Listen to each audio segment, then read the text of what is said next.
Jordan Raanan of NJ.com. Yesterday, Jordan, I thought you were walking through Radio Row because there was a crowd of about several hundred people, more than Kurt Warner, more than Drew Brees, who was over here. yeah. It was Odell Beckham Jr. Jordan Raanan stopping by the Radio Row table with Armen and Levack on 104.5. The team, we're here thanks to Bud Light, up for whatever.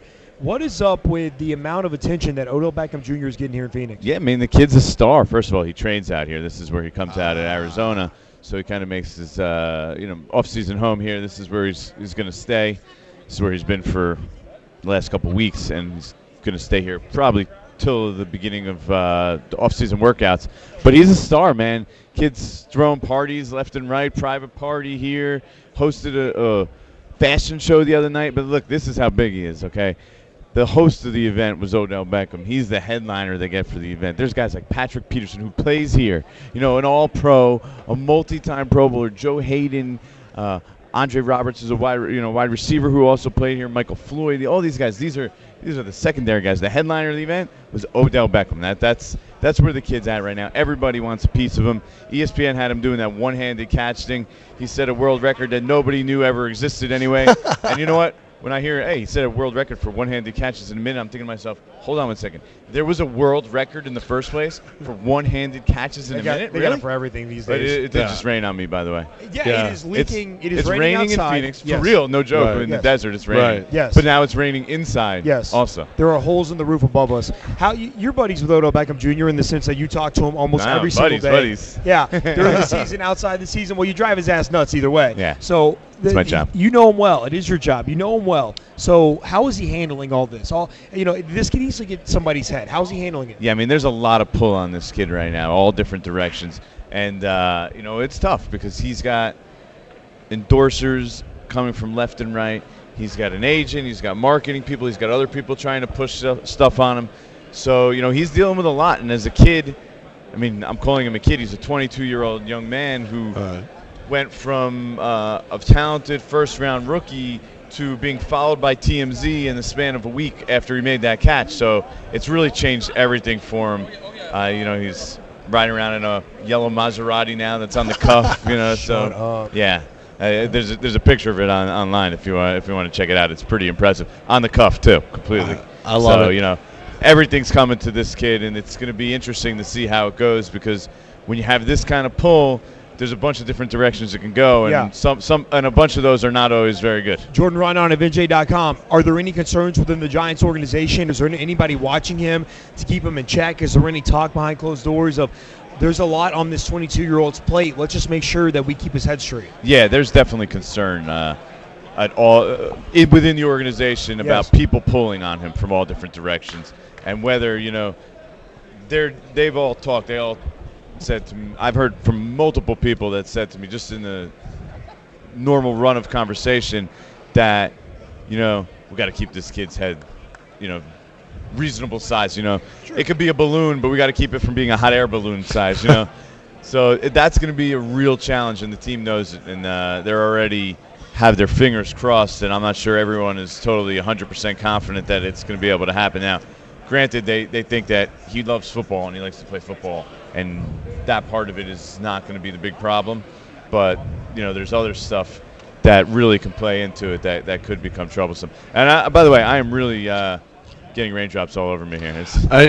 They did want to, for all the fun we made of back in New York where everybody got snow, they're paying us back for it now with indoor rain. Yeah. What else is going on in Giants land? We know Spagnuolo's been announced as the defensive coordinator.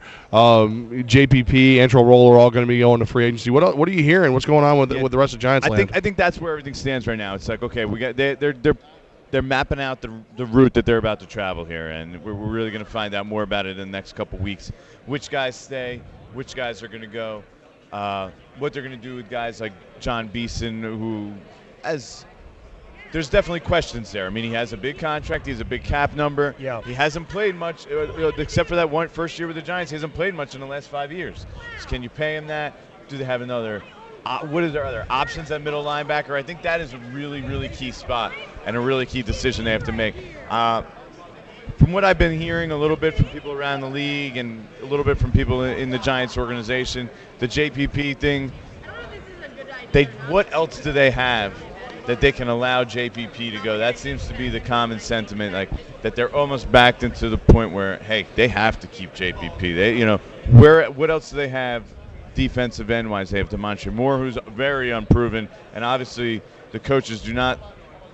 They might think highly of his talent, high ceiling, inconsistent. Yeah, but they don't feel that highly on him mentally, where they can trust him to be on the field every play. Yeah, exactly. Okay, that makes sense. That makes complete sense. So that they have him and Robert Ayers is a solid player, but look, those aren't guys you move forward. You're looking to build your team around for the future. Right. They got nothing else there. If you let JPP go, you look at those defensive ends and the pass rush, and you're like, what is there moving forward? Jordan Raanan of NJ.com covers the Giants. We had a source tell us this week that JPP is not going to get big money and not going to get a big-time long-term contract because he gets injured often. But all it takes is one team, Jordan, to go JPP 5 years, 6 years. We're going to throw mad money at. I mean, do you believe it's realistic that if the Giants do keep JPP, they're going to have to pay top dollar for this guy? Are they not? Yeah, I mean, he's going to cost money. I didn't get that sentiment that JPP's not going to get paid. Okay. He's 25 years old. Right. Just on talent alone, somebody's going to take a flyer on that talent and give this guy money. I agree. And Let's fire years. that source, okay? All right, done. Done. I mean, there are questions about JPP. He's not a bad guy, but he's a little, loose cannon, dude. Yeah, it's not that he's a loose cannon. He's just always joking. He's just got that personality. He's bubbly, loud. It's not necessarily a bad thing, but he's just a different kind of cat. He's a different kind of bird, strange bird. Yeah. So, there's that of whether, hey, if we give this guy the money, what are we going to get going forward there? Or, are we going to get a guy who all of a sudden, he's got his money, now he's going to branch out into other things. So the one thing, and I was talking to someone yesterday about it, a friend of his, is that JPP now has a son. So, he's starting to see, he just had a baby. He just had his first kid. You're seeing a little different side of it. Sometimes guys grow up when that happens. And it's possible, he posts about his kid almost every day on Instagram. You see it. That's cool. You could see, the maturation of JPP really come forward, when sometimes that kind of thing really does it for people. And it is possible that that's going to happen with him. And I don't know if the injury thing, unless his back checks out poorly, or the shoulder, and there's a chronic problem there, which you don't know because you're not the doctors. That would change everything if that were the case. All right, so we had a chance to talk to Rashad Jennings. Good dude. Yeah, great guy. I mean, I followed him in Oakland. I follow him here. He says basically he's taking kind of a leadership role with the rookies in that locker room. Do you see that? Is that something that I should have already known? He's Andre Williams' mentor. Okay. I think that's what you see. I mean, and the running back group in general. I mean, look who was there last year. It was Michael Cox and Orleans Darkwa. I mean, these are guys that have been in the league for a hot minute. And, these are guys that haven't done absolutely nothing in the league. Nothing against them. They're young guys. Most of them haven't gotten their chance yet. So he's the leader of that room. I think that's pretty clear cut. Even the wide receivers are really young this year, so they need guys like Eli and Rashad Jennings, guys who have been around the league a little bit, because Cruz, wasn't around all last year. Most of last year, he had a serious injury. He was pretty much laid up in bed. So, there is a need for those guys to step up. He's the leader of the running backs. Victor Cruz is going to be the leader of the wide receivers. Eli is going to be the leader of the offense. I'm not really sure what's going on with the tight ends, but Daniel Fells is actually a good guy, but we don't know if he's going to be back. But is it going to be Larry another Donnell. committee? Is it going to be another committee of tight ends? Like probably. I think Larry Donnell showed that he's a guy that he could play in this league. They need a blocking tight end. Fells could block. They used him that way, but they got to find a way to maybe just have a straight blocking tight end, a guy who really can get that done. I mean, that might be something they look for in the draft, another young tight end, because I don't think Adrian Robinson's going to be back. His time has sort of run out, the JPP of tight ends. It's over for him. Yeah, I hear you. It's the 4:30 Football Fix with Armen and Levack on 104.5 The Team. You're home for New York sports at 5:15. We got that Rashad Jennings interview coming for you. 5:15, Rashad Jennings exclusively on Radio Row with Armen and Levack. Up for whatever with Bud Light at Super Bowl 49. If JPP comes back with the Giants, Jordan Raanan of NJ.com, does that mean Antrell Roll is out? Well, I'm not sure if they go hand in hand. Look, the salary cap isn't a huge problem nowadays. The number for the league keeps going up, and teams almost have trouble spending it. I mean, the Giants are not strapped by the cap. They're going to have 20-something million. They could even create more money. Who knows? But I think Antrel Roll is a situation of they're going to put a number on Antrel Roll, and it's probably not going to be a number that Antrel Roll likes. They put a number on Justin Tuck. It wasn't a number that Justin Tuck liked. He still talks about how he doesn't like it. Not even close. It wasn't even close. And I think the Giants are going to do the same here. Look, we're talking about a guy who, with Antrel Roll, who didn't have his best year. It's going to be, 33 or at some point. He's 32 now. I forget when he turns 33, but I'm pretty sure he turns 33 in the middle of next year. You know, how much are the Giants really going to put on the table for that kind of player? If the leadership thing does play into that a little bit. Look, if John Beeson doesn't come back and they're doing something different at middle linebacker, you might need that veteran presence, right? That guy. But I think if John Beeson is back, that veteran presence from Antrel Roll in the secondary isn't something that's absolutely mandatory, that they're going to overpay to get that. There'll be a team that's on the verge, on the cusp of doing something big that needs a safety that says, hey, let me go out and let's add Antrel Roll, like team like the Philadelphia Eagles is always looking for safeties. You never know. Something like that. So. But is he the right veteran leadership? I mean, he's kind of a cornball when he's running his mouth all the time and Roll. Yeah, Antrel Roll he's not really like that. Antrel Roll is a serious dude. He works hard.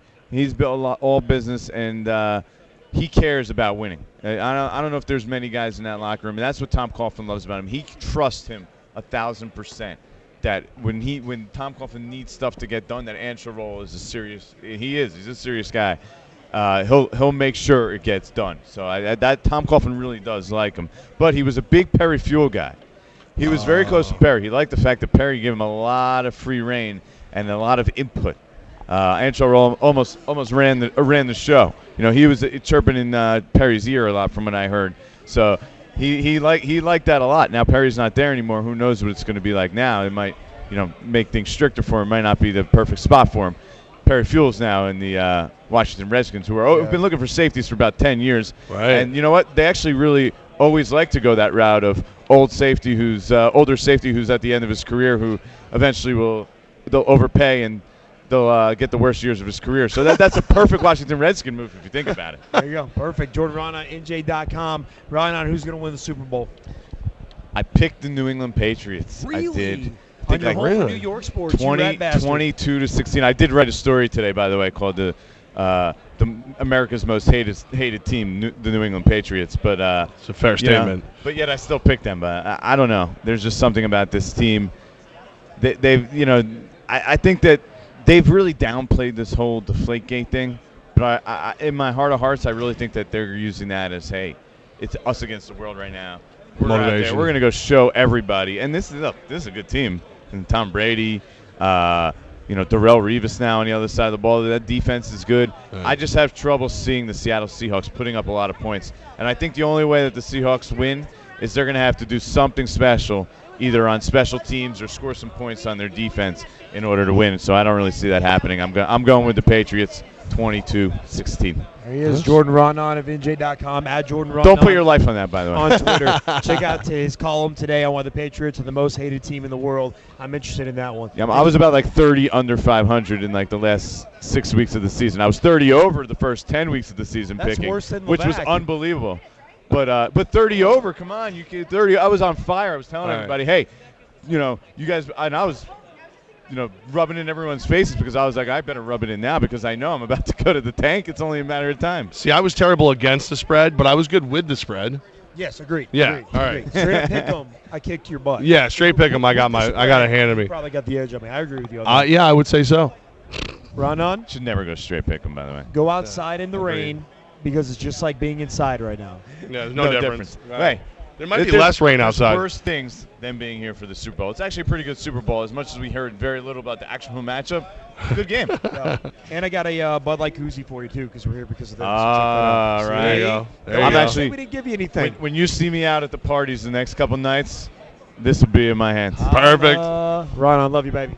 Anytime, guys.